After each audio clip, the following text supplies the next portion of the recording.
off-season grades thus far. There's so much that's happened.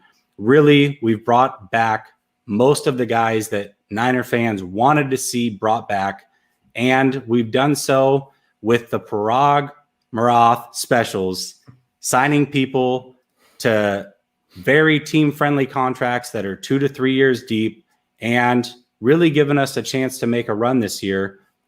Eric, I'm going to start with you, off-season grades, and I'll also ask you, based off of what you wanted to see them do this offseason, does it match up pretty close to what you saw?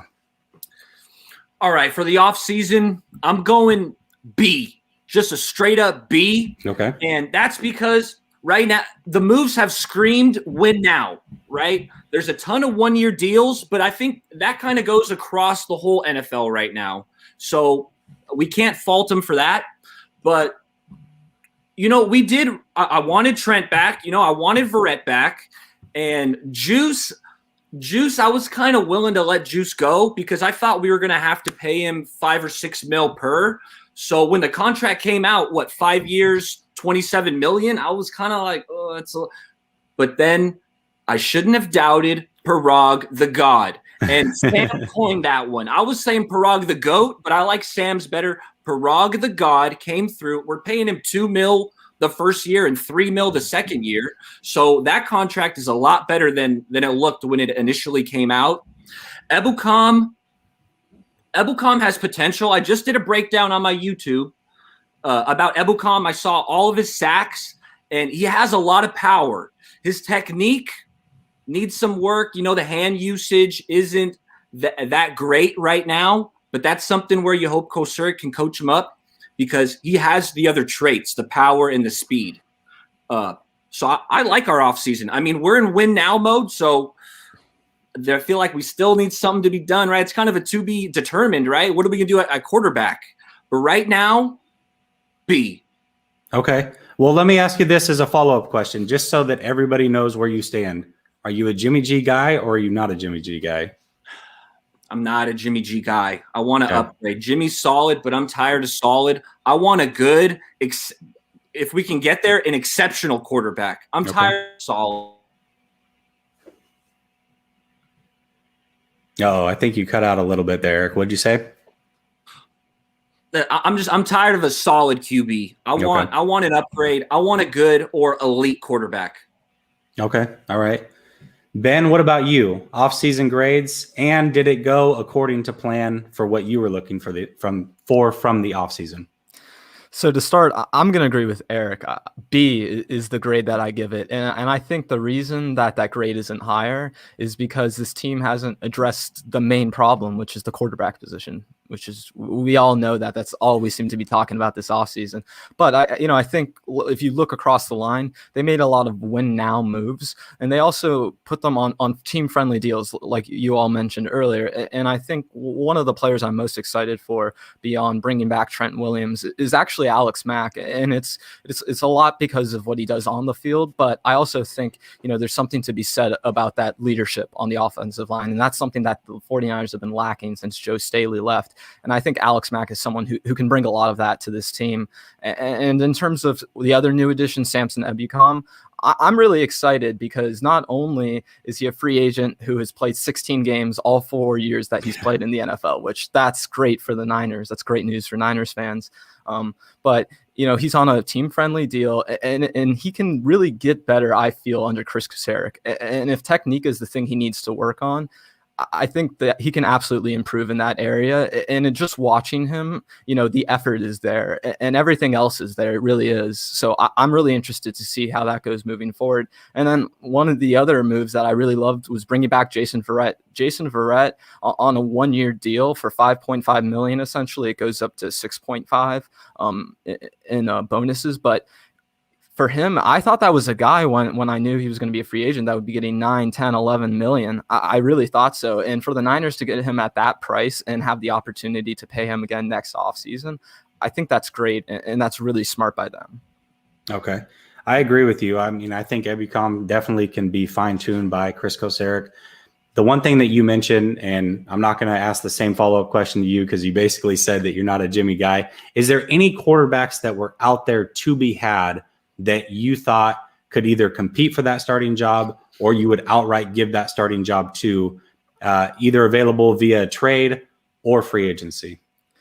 I think the one guy I would have been interested in free agency, and maybe I might get a little bit of flack for this, but I think Ryan Fitzpatrick would have been great for this team at a certain price. Now, would I have been willing to go up, higher, as high as the football team went? Maybe not, but so maybe we can have gotten him. But, if you're looking for that ideal bridge quarterback, you want someone who can come in and win games, but also isn't going to disrupt this team and can let someone else come in and start. And I think this team is headed to a point where, if they're not going to trade for a young quarterback, they're going to have to draft a young quarterback at some point. So I think no matter what, you're going to have a bridge type of quarterback. All right, that's fair. Sam, what about you? I'm a bit higher than you guys on this offseason. I'm going to give it an A. And Ben, you said that the quarterback situation, not 100% figured out. And I think there's a reason for that. Is it was really hard to figure that out. For starting options, you only had Dak Prescott out there. He got franchise tagged, then he signed a deal. So that was off the table immediately. So you move to the backups. And yes, there are backups go by. There's a ton of backups that get signed, some overpaid, some not overpaid. You could have afforded that. But I think you're still looking at the draft. There's still a lot of great quarterbacks there. You got 5 quarterbacks who I think you could take at 12 right there. If they fell to us, I don't think all of them are going to fall to us.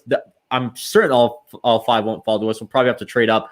Or you can get a guy like Deshaun Watson once those rumors clear up. So I definitely think you have to play the quarterback situation for a waiting game just for a little bit. And that's why I'm giving it an A, because the team we built around the quarterbacks, or whoever our quarterback is phenomenal. We kept four of the 5 biggest needs on this team. We kept them on this team: center, left tackle, cornerback, and edge. We got Alex Mack on a deal I thought would be a complete underpay for him. And I love that deal for Alex Mack. I had zero belief that we would get Alex Mack and Trent Williams back. I mean, that's kind of crazy. I know I was saying Ben Garland should be the starting center because I didn't believe we could get Alex Mack, but we did. So there you go right there. Jason Verrett on a 1-year prove-it deal. I really like that. Very cheap price for him.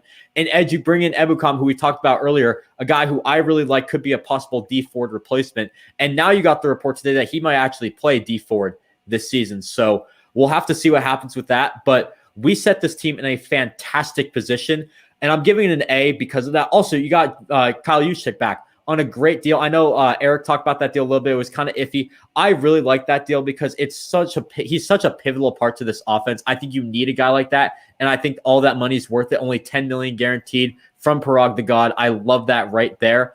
The reason it's not an A+, there was one deal that I do think we could have improved on a little bit or just got an upgrade. That was Emmanuel Mosley. Mm-hmm. I don't really like the $5 million a year. I think we could have got that in a cornerback who's better, or I think we could have paid him a bit less, saved up more cap. So that's the only reason it's not an A+. Another reason it's not an A+ is because of, as Ben said, the backup quarterback situation. I think you can wait it out a little bit. We haven't addressed that just yet. So I can't give it an A+ just now, but definitely an A for me.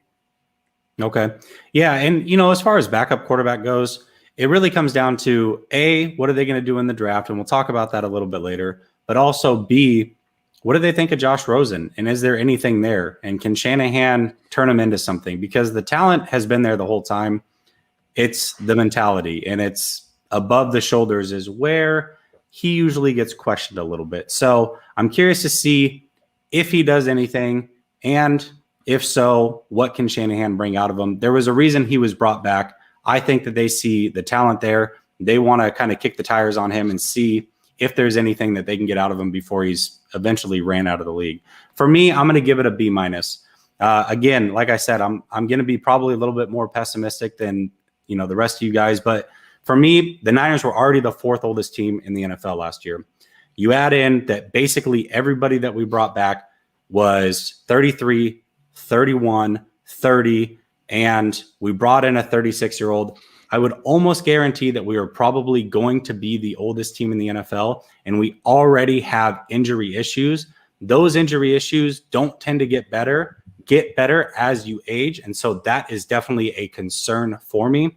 I was also kind of the thought of let Trent Williams walk pick up Lindsley and seeing what Lindsley got paid and looking at where they're at in year three of that contract, Lindsley is going to be 3 years younger than Trent Williams, but he's going to be making half the money. Yes, I get the position is different, but I felt like center is so much more important for this team because the center position, not on all teams does that center spot actually call out what they're seeing as far as blitz packages. A lot of times the quarterback does that, but in Shanahan's offense, the center actually makes that call. And so having a long-term, young, Pro Bowl style center was very important to me. And yes, we've got our hole filled there with Alex Mack, but it's very temporary. And I thought you could bring in a guy like Riley Reif, let's say, and a lot of people tend to hate on Riley Reif, but if you really go look at the numbers, the man only gave up 1 sack last year and 1 penalty. He's pretty damn good. And for what those two got paid in Alex Mack and Trent Williams, I felt like we could bring in Reif and Lindsley, be just as productive, but be productive for longer. So that's kind of where I have a little bit of gripe with things. However, what I will say is I didn't necessarily want to bring back Verrett because he's going to be 30 years old, but on a prove it deal 1 year, you really have no risk there. I mean, even if the guy doesn't play more than 8 games, it's really not the end of the world because he's gone at the end of the season. I was out on a multi-year deal. Yeah. I like the 1 year deal, but the multi-year deal, I kind of would have, I mean, because he's missed, it feels like 4 out of the last 7, 5 out of the last 7 years. Yeah. And same thing with Tart. I mean, realistically, we brought him back for so cheap. It's like, how can you not bring guys back at that price, especially when they've shown that they can be productive on this team? So overall, I'd give it a B-. And honestly, I would say that Tart signing brought me from a C+ to a B- today because I really do like Jaquiski Tart a lot. And even though he's got some injury issues, again, it's so damn cheap. How can you not like it? So that's kind of where I'm at with it.